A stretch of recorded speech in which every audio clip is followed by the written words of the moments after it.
الحمد لله نحمده ونستعينه ونستغفره ونعوذ بالله من شرور أنفسنا ومن سيئات أعمالنا من يهده الله فلا مضل له ومن يضلله فلا هادي له ونشهد أن لا إله إلا الله وحده لا شريك له ونشهد أن سيدنا وسندنا وحبيبنا وحبيب ربنا محمد صلى الله عليه وسلم.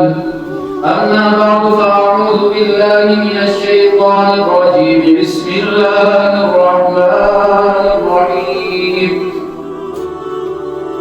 اتل ما أوحي إليك من الكتاب وأقم الصلاة إن الصلاة تنهى عن الفحشاء والمنكر ولذكر الله أكبر والله يعلم ما تصنعون. کریم نے قرآن کریم کے اندر کئی مقامات کے اوپر نماز پڑھنے کا حکم دیا.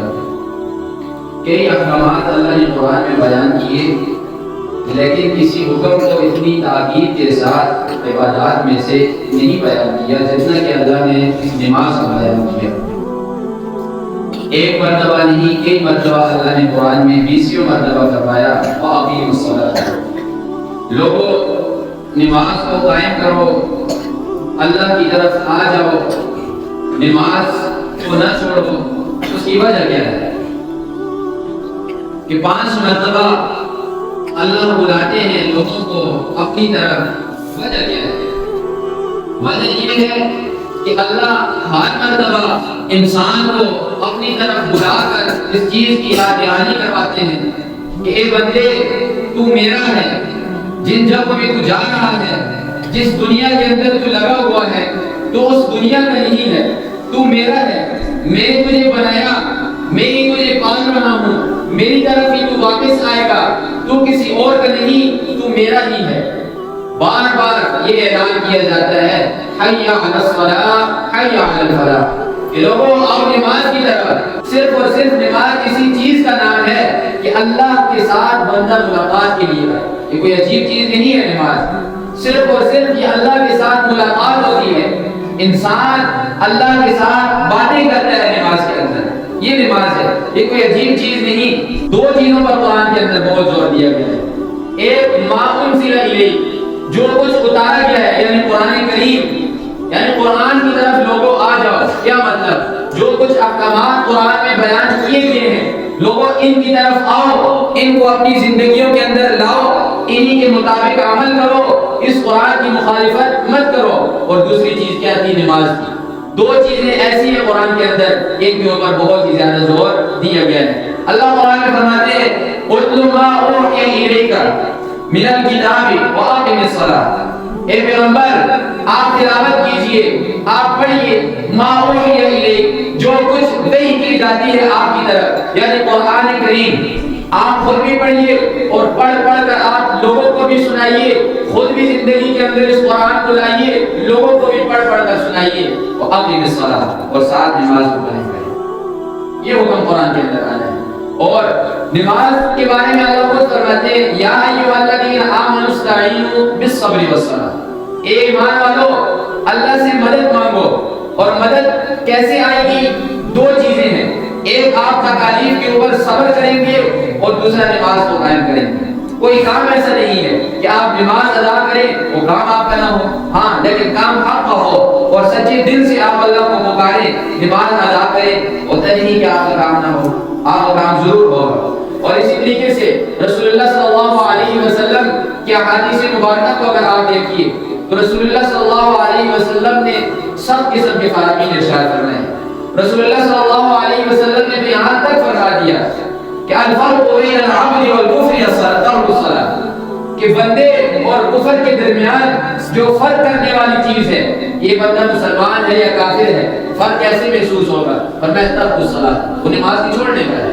ہمیں کیسے پتہ چلے گا فلاں مسلمان ہے فلاں کافر ہے؟ تو رسول اللہ صلی اللہ علیہ وسلم نے بتا دیا کہ نماز ایک ایسی چیز ہے جو مسلمان اور کافر، مسلمان اور منافق کے درمیان میں کیا کرنے والی چیز ہے؟ تمیز کرنے والی چیز ہے۔ دوسری جگہ پر پھر رسول اللہ صلی اللہ علیہ وسلم نے فرمایا کہ مسلمانوں اور منافقوں کے درمیان جو تمیز کرنے والی چیز ہے، فرق کرنے والی چیزیں ہیں، وہ ہے صبح اور عشاء کی نماز۔ منافق کے اوپر صبح اور عشاء کی نماز بھاری ہوتی ہے، وہ منافق صبح اور عشاء کی نماز کے لیے سستی سے آتے ہیں، یہ نہیں آتے۔ اور دوسری جگہ پر اللہ خود منافقوں کی علامت بیان کرتے ہیں کہ منافق کون ہے؟ اللہ فرماتے ہیں اذا قاموا الى الصلاة قاموا كسالى، وہ جب نماز کے لیے آ کر کھڑے ہوتے ہیں کس حالت میں کھڑے ہوتے ہیں؟ کسالى، سستی کے ساتھ، پتہ نہیں کیا پڑھ رہے ہیں، کیسے کھڑے ہیں، کس کے سامنے کھڑے ہیں، کوئی پتہ نہیں۔ فرمایا یہ منافق ہے، اور مسلمان اور منافق کے درمیان زمین و آسمان کا فرق ہے۔ اور اللہ فرماتے ہیں وَإِذَا قَامُوا إِلَى الصَّلَاةِ قَامُوا كُسَالَى يُرَاءُونَ النَّاسَ، یہ جو لوگ ہیں منافق لوگ، یہ لوگوں کو دکھلانے کے لیے نماز پڑھتے ہیں کہ لوگ ہمیں کہیں کہ مسلمان ہو گیا ہے، نمازیں پڑھ رہا ہے، لہذا ہمیں بھی مسلمانوں کے اندر شمار کیا جائے۔ مسلمان کی یہ شان نہیں کہ مسلمان دیکھے کہ مجھے لوگ دیکھ رہے ہیں، لوگ مجھے نمازی کہیں گے، لوگ مجھے حاجی کہیں گے، لوگ پرہیزگار کہیں گے، لوگ کہیں گے کہ تقوی والا ہے۔ مسلمان ان چیزوں کو نہیں دیکھتے۔ مسلمان جو نماز پڑھتے ہیں وہ کس کی نماز پڑھتے ہیں؟ اللہ کی نماز پڑھتے ہیں، لوگوں کی نماز نہیں پڑھتا۔ ہاں منافق نماز پڑھتا ہے، کس کی؟ لوگوں کی۔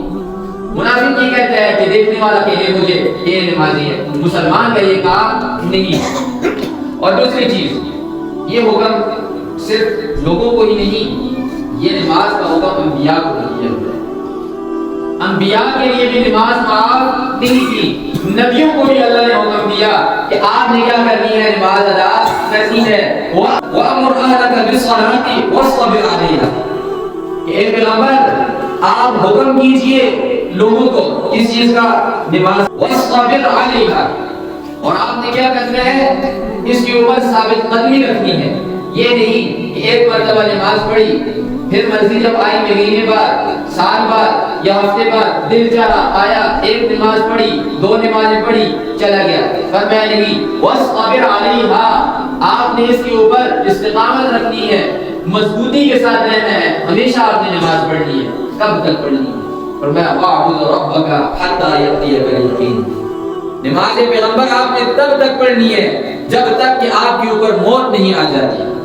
موت تک انسان نے عبادت کرنی ہے، موت سے پہلے کسی سے بھی نماز ثابت نہیں ہوتی، ہر ایک نے نماز پڑھنی ہے۔ جب پیغمبر کائنات صلی اللہ علیہ وسلم جن کے لیے یہ دنیا بنائی گئی، ان سے اگر نماز معاف نہیں تو ہم سے کیسے نماز معاف ہو سکتی؟ رسول اللہ صلی اللہ علیہ وسلم کو حکم ہو رہا ہے وَأْمُرْ أَهْلَكَ، کہ آپ اپنے گھر والوں کو نماز کا حکم دیجئے، خود بھی نماز پر پابندی کیجئے اور اپنے گھر والوں کو بھی نماز کا حکم دیجئے۔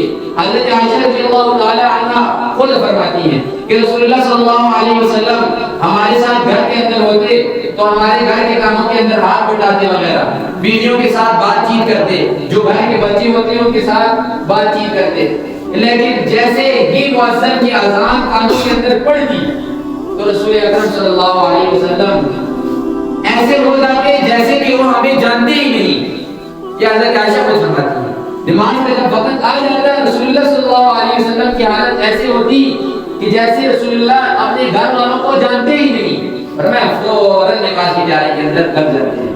ہم پہلے تو نماز پڑھتے ہی نہیں، اگر ہم نے نماز پڑھنی بھی ہے تو دنیا کے سارے کاموں کو ختم کرنے کے بعد ہم مسجد میں آئیں۔